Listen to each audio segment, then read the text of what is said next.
शिक्षा भवन academy.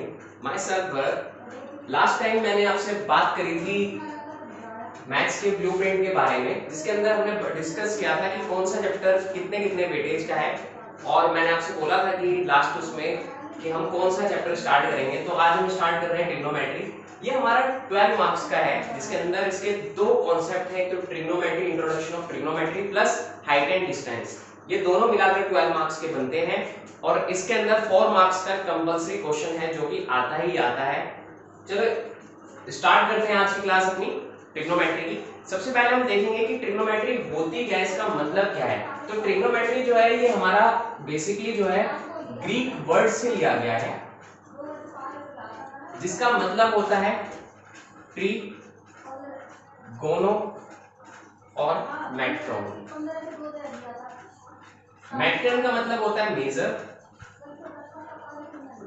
Tree का मतलब होता है थ्री, और गोनो का मतलब होता है साइज। तो बेसिकली इसका मतलब होता है कि ये जो मेजरमेंट होती है, इसकी ट्राइंगल्स की जो मेजरमेंट होती है, ट्राइंगल की मेजरमेंट और इसकी तीनों साइडों को मिलाकर ये ट्रिग्नोमेट्री बनती है। बेसिकली इसके अंदर जो हम ट्राइंगल यूज करते हैं वो एक हमारा राइट एंगल ट्राइंगल होता है।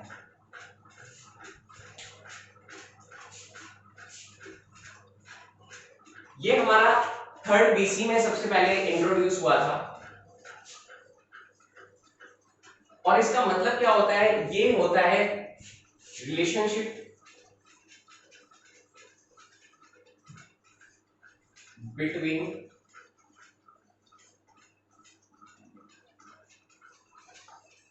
Angles and side of a triangle. ये ट्रायंगल के एंगल्स और उसके साइड्स के बीच के रिलेशनशिप को बताता है। इसी के ऊपर हम डिस्कस करेंगे, और मेन जो कॉन्सेप्ट होता है ये सिर्फ हमारा ट्रायंगल के ऊपर ही डिपेंड करता है। इसके ऊपर हमारे किस टाइप के क्वेश्चंस आते हैं, कैसे कैसे हमारे क्वेश्चंस बनते हैं, एग्जाम पॉइंट ऑफ व्यू से कौन से क्वेश्चंस इंपॉर्टेंट है, कौन से नहीं है, बिल्कुल बेसिक लेवल से हम स्टार्ट करेंगे, 0 to एंड अबव हम इसको लेकर चलेंगे। अब बात करते हैं कि इसका बेसिक पॉइंट क्या क्या है, उसके बारे में देखते हैं। चलिए बात करते हैं हम।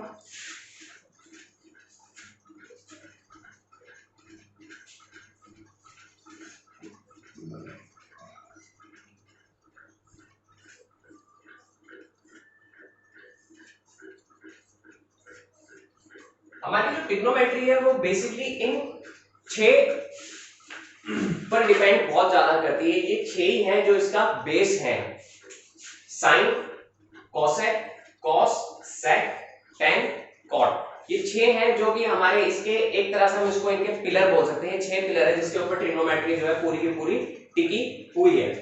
इनके बिहाफ पर हमारे पास कुछ फॉर्मूले बनते हैं। वो फॉर्मूले कैसे होते हैं, जो कि इसकी स्टार्टिंग है,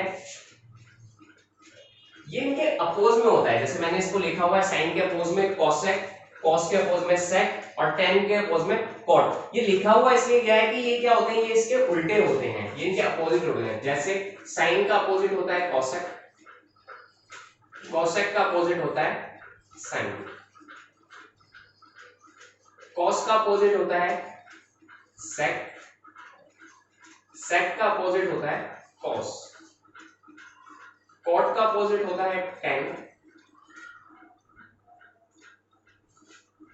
और टेन का अपोजिट होता है कॉट। ये कुछ हमारे पास ये 6 आइडेंटिटी है, या इनको आइडेंटिटी ना बोलकर इनको कुछ पॉइंट्स बोल देंगे जो कि आगे हमारे काम आएंगे। कुछ ये इस तरह के हमारे पास ये पॉइंट है। उसके बाद हम आगे बात करते हैं कि आगे क्या आता है। ठीक है, सेकंड पॉइंट अब देखते हैं हमारा क्या होता है।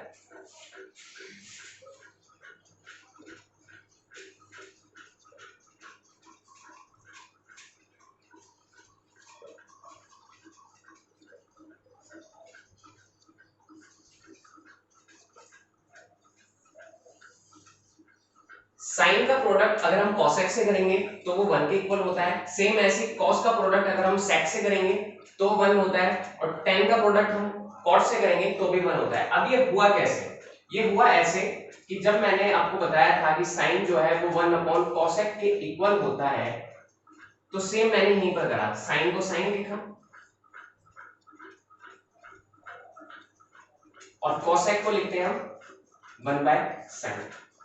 मैंने क्या करा, मैंने यहां पर लिख दिया sin into cosec equals to 1। अब इसको मैं प्रूफ कर रहा हूं। प्रूफ मैंने कैसे करा कि ये इक्वल कैसे 1 के इक्वल कैसे हुआ। तो ये कैसे हुआ, मैंने sin को sin लिखा और मेरे को पता है cosec को मैं क्या लिख सकता हूं 1/sin इक्वल्स टू 1। अब ये दोनों आपस में मल्टीप्लाई में है, मल्टीप्लाई में है, ये न्यूमिनेटर में है, ये डिनोमिनेटर में है, तो आपस में कैंसिल हो जाएंगे।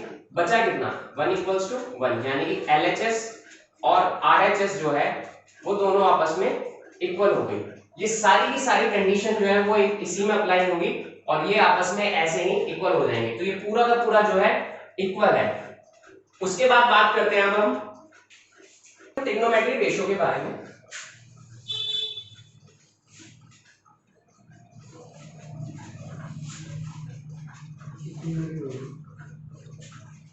देखो यहां पर आया है वर्ड रेशियो,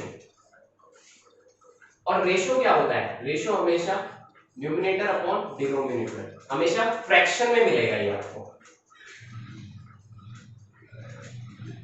तो फ्रैक्शन में मिलेगा तो इसका मतलब ये है कि ये रेशियो जो है ट्रिग्नोमेट्रिक रेशियो, अभी ट्रिग्नोमेट्रिक रेशियो है कौन कौन सी, ये हमारे पास साइन, कॉस और टेन, कॉसेक, सेक, कॉट।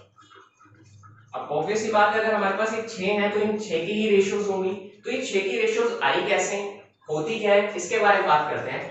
हमारी जो ट्रिग्नोमेट्री है वो डिपेंड करती है राइट एंगल ट्रायंगल पे, जैसे कि हमने पहले बात करी थी इसके बारे में। अब ये जो ट्रायंगल है राइट एंगल ट्रायंगल, इस पे मैंने बी पर इसका 90 डिग्री लिया है, यानी जो इसका राइट एंगल है वो किस पे है, एंगल बी पे है, और इसके अदर 2 एंगल्स हैं, एंगल ए और एंगल सी। अब ये इसके 3 पार्ट होते हैं, कौन कौन से होते हैं, जो लॉन्गेस्ट साइड होती है वो उसकी हाइपोटेन्यूस होती है, उसको मैं एच से डिनोट कर रहा हूं। परपेंडिकुलर होता है उसको मैं पी से डिनोट कर रहा हूं, और एक बेस होता है इसको मैं बी से डिनोट कर रहा हूं। हिंदी में इसको कर्ण बोलते हैं जिसको मैं का से डिनोट कर रहा हूं, परपेंडिकुलर को लंब बोलते हैं जिसको मैं ला से डिनोट कर रहा हूं, और बेस को हम आधार बोलते हैं, इसको मैं आ से डिनोट कर रहा हूं। अब जब भी मैं बात करता हूं कि साइन का अगर मेरे को क्या चाहिए, इसका ट्रिग्नोमेट्रिक रेशियो चाहिए, ट्रिग्नोमेट्रिक रेशियो क्या होती है इसकी। अब ये होता क्या है, इसको याद करने के लिए हमारे पास एक छोटी सी ट्रिक होती है, वो होती है हमारे पास पी से पंडित, बी से बद्री, पी से प्रसाद, हर हर बोले। पंडित बद्री प्रसाद हर हर बोले और सोना चांदी तोले।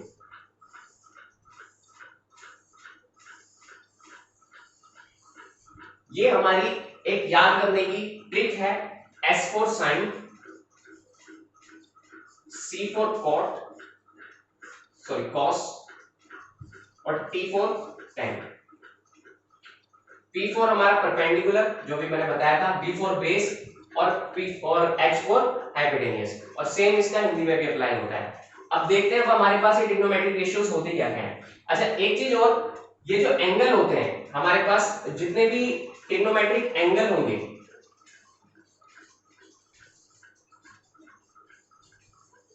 यहां पर सबसे ज्यादा में अगर हम जो यूज करेंगे वो क्या यूज करेंगे, थीटा यूज करेंगे। एंगल को डिनोट करने के लिए हम यहां पर क्या यूज करेंगे, थीटा यूज करेंगे। तो अगर मान लो मैं यहां पर साइन थीटा निकाल रहा हूं,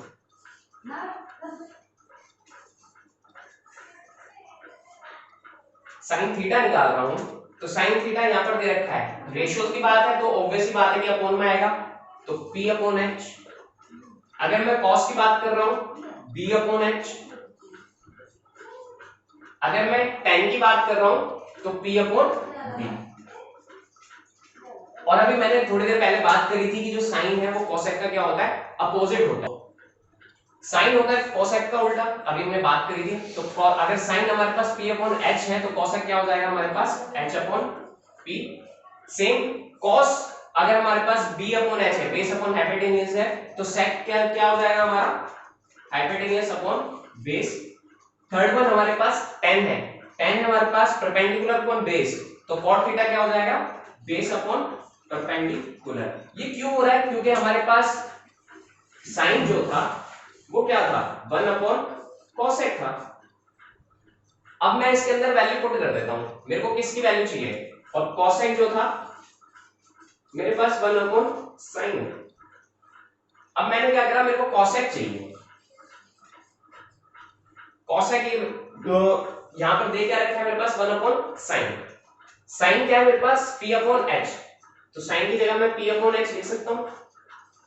अब मुझे पता है कि जब मेरे पास बेस न्यूमरेटर फिर उसके बाद स्लैश फिर उसके बाद डिनोमिनेटर, और ये डिनोमिनेटर भी किसमें है, डिवाइड में भी, यानी डिवाइड का भी डिवाइड हो रहा है। तो इसको जब मैं सॉल्व करता हूं तो जो मेरे पास ये नीचे वाला होता है ये पलटकर ऊपर आ जाता है, और जब मैं इसको लिखूंगा तो कैसे लिखूंगा, h/,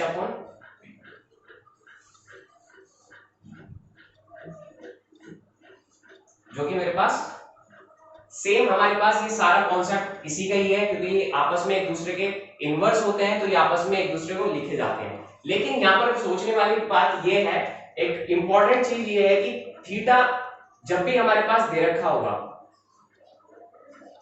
ठीक है, चाहे एंगल सी पर दे चाहे एंगल ए पर दे, इनके हिसाब से यहाँ पर परपेंडिकुलर चेंज होता रहेगा। अगर मैं यहाँ पर बात कर रहा हूं एंगल सी की बात कर रहा हूं, अगर मैं एंगल सी की बात कर रहा हूं तो एंगल सी के सामने वाली यानी कि एंगल सी के जो अपोजिट होगा वो परपेंडिकुलर होगा, और हाइपोटेन्यूज तो हमेशा सेम रहता है और बेस उसका ये रहेगा। यहां तक तो बात ठीक है, लेकिन अगर मैं बात करता हूं एंगल ए की, तो एंगल ए का मेरे को अगर निकालना है तो एंगल ए के सामने वाला क्या हो जाएगा, परपेंडिकुलर हो जाएगा। चलो अभी देखते हैं इसको थोड़ा सा क्लियर करके देखते हैं। अब बात करते हैं हम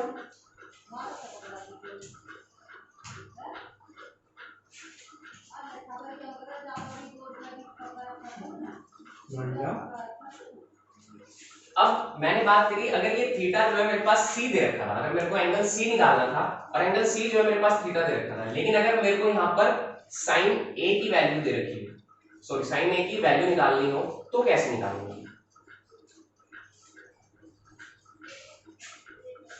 अब मुझे पता है कि साइन की वैल्यू होती क्या है, p/h होती है, लेकिन p/h कब होती है, जब यहां पर मेरे को थीटा दे रखा हो तब तो ये ठीक है, p/h बिल्कुल ठीक है। लेकिन अगर मेरे पास साइन a पूछा है, यहां पर मेरे पास जो पूछा था, यहां पर जो थीटा था वो थीटा किस पे था, एंगल c पर था, लेकिन अब थीटा जो है किस पे है, a पर है। तो ये चीज हमें रिमाइंड रखनी होगी, जो भी एंगल हमें दे रखा है उसके अपोजिट साइड वाला क्या हो जाएगा, परपेंडिकुलर हो जाएगा। हाइपोटेन्यूज कभी चेंज नहीं होता है, क्योंकि वो लॉन्गेस्ट साइड होती है, तो लॉन्गेस्ट साइड सिर्फ एक ही होती है। चेंज किसमें होता है, चेंज सिर्फ एंगल के बोलने पर होता है कि एंगल जो हमसे पूछा गया वो कौन सा है। यहाँ पर एंगल मेरे से ए पूछा गया है, तो एंगल ए के हिसाब से परपेंडिकुलर उसके अपोजिट वाली साइड होगी, तो ये वाली साइड क्या होगी, परपेंडिकुलर, और ये अब की बार हमारा क्या हो गया, बेस हो गया है। अब मुझे क्या करना है, मेरे पास साइन क्या होता है, ठीक है, मेरे पास साइन क्या होता है, साइन cos tan।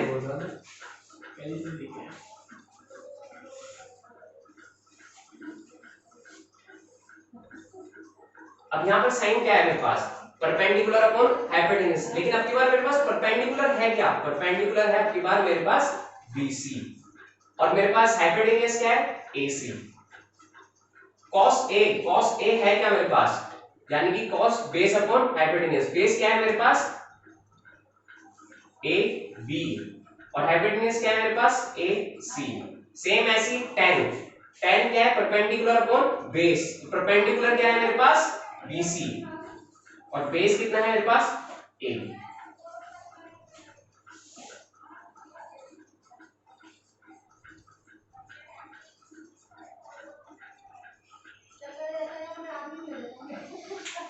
ये हमारा अभी तक का जितना भी हमने कराया ये हमारा बेसिक है। हमारे पास यहाँ से निकल के सिर्फ 3 ही पॉइंट आए हैं, तो ये 3 पॉइंट आपको बिल्कुल अच्छे से रिमेंबर होने चाहिए। ट्रिक्स आपको बताई दी गई है, ट्रिक आपके बिल्कुल सामने है। साइन अगर मेरे पास इसकी रेशियो पूछ जाए तो पंडित बद्री प्रसाद हर हर बोले सोना चांदी तोले, ये हमारे पास बेसिक इसकी ट्रिक है, जो कि याद अगर ना भी करें तो भी कोई प्रॉब्लम नहीं है, क्योंकि ये इतने क्वेश्चंस हम करते हैं तो ऑटोमेटिकली हमारे दिमाग में बैठ ही जाती है, और इसको हमें रट्टा लगाने की जरूरत पड़ती नहीं है। वैसे कुछ है भी नहीं इसमें रट्टा लगाने के लिए। अब नेक्स्ट क्लास में हम इसके क्वेश्चंस देखेंगे, एनसीईआरटी के क्वेश्चंस भी करेंगे, साथ में एग्जाम्स में आज तक क्वेश्चन जो हमारे पास पूछे गए हैं पिछले 3 या 4 साल में आज तक जितने क्वेश्चन हमसे पूछे गए हैं वो क्वेश्चन हम लगाकर देखेंगे, कर देखेंगे और अच्छे से इसकी प्रैक्टिस करेंगे कि कैसे कैसे हमारी अप्रोच होनी चाहिए और कितने टाइम में हमें इस क्वेश्चन को अटेम्प्ट करना है और कितनी जल्दी हम इसको कर सकते हैं। बड़ी पेशेंटली आप इसको प्लीज ध्यान से इनको समझिए। वीडियो अच्छी लगी तो प्लीज लाइक करिए, हमारा चैनल सब्सक्राइब कीजिए शिक्षा भवन एकेडमी, लाइक करें, कमेंट सेक्शन में अपनी कमेंट दें। Thank you very much.